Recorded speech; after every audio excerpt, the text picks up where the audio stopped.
My name is Leonard Masten Jr., Chairman of the Hoopa Valley Tribe.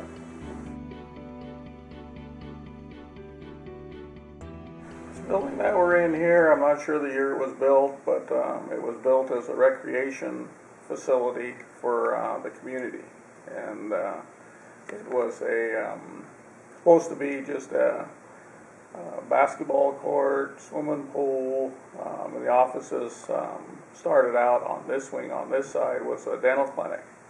Started out there, so the dental clinic was here for probably 7 years, and when they built the Kamal Medical Center and the new dental facility, they left here and went over there, and it became the tribal programs that were moved in here, along with myself.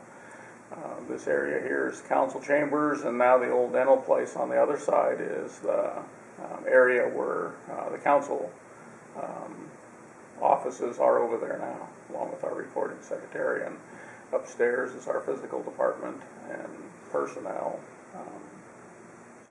It's a large asset for the community. It not only acts as an office for the departments that I just explained to you. We have funerals that take place in this building. We have other functions, youth activities that we have a basketball time frame during the winter time that we have everybody from kindergartners through 8th grade that play in here in kind of a conference type setting to where different grades play each other. We also have volleyball in there. We have adult leagues plus juvenile leagues.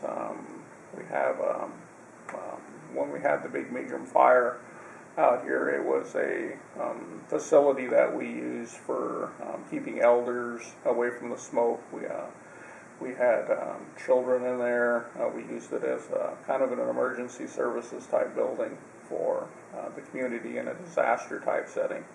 And it's still, we have it with the stuff that we have in the building, we're still able to use it for that. Say if the flood took out the bridge over there and it separated the reservation in half, and that's the only bridge that we have here to get from that side of the res to this side. So we've kind of set up Kamal Medical Center on that other side, and then we have this facility on this side in case a disaster happens. We have a kitchen facility and those types of things in there that we're able to use in a disaster type setting. Yeah, definitely.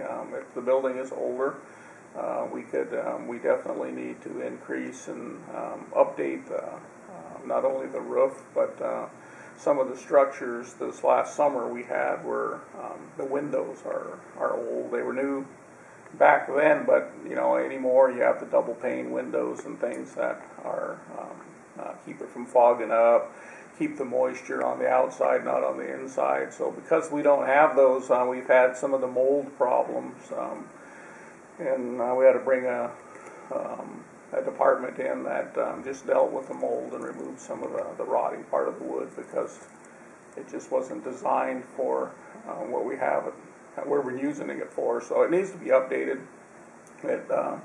We need to redo the roof. Roof needs to be fixed. And some of the offices, they're not designed, I don't think, back then for quiet and those types of things. We have a Head Start program that's over on this side, and where the council chambers offices are, and if kids are in there eating, screaming, those types of things, you can hear it through the walls and those kind of things. So those things need to be upgraded, updated. The basketball floor in there needs to be replaced.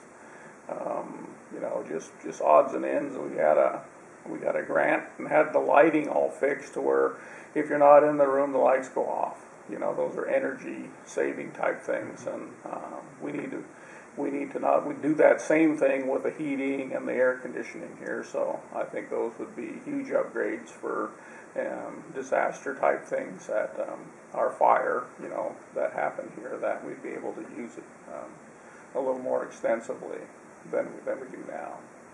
And the community, through law enforcement, I've seen where we had a lot of difficulties in drug use and alcohol use, and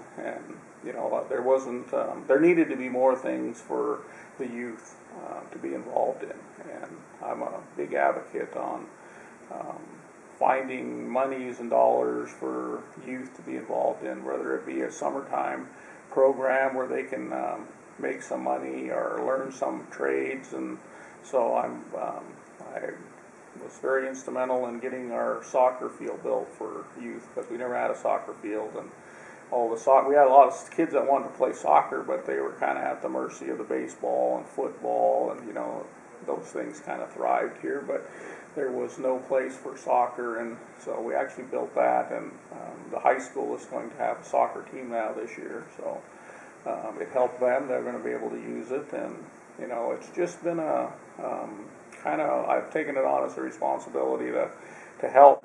I'm still pursuing ways to help the youth and in our area, and I will continue to try and help eliminate a lot of the drugs in our area, which I feel is something our youth need to grow up and have options, and one of those need not be selling drugs or taking drugs. So I'm hoping that through a lot of the things that I'm bringing here and offering to youth, whether it be educational stuff in the school system to where it shows the good and bad of those drugs and the alcohol, that hopefully we can move Hoopa into a better place. Hoopa is a great place. The culture thrives here. As Yurok, there's the dances, and a lot of people participate, and we want to make sure that we as tribal leaders leave this place as it has been for hundreds of years, and we hope that the kids like yourself that are learning a lot of these programs and things moving up, that young adults like yourself will be sitting in these positions and carry on that same tradition, and make it for your kids and grandkids down the road, that it'll still be a place where they can come and still act. So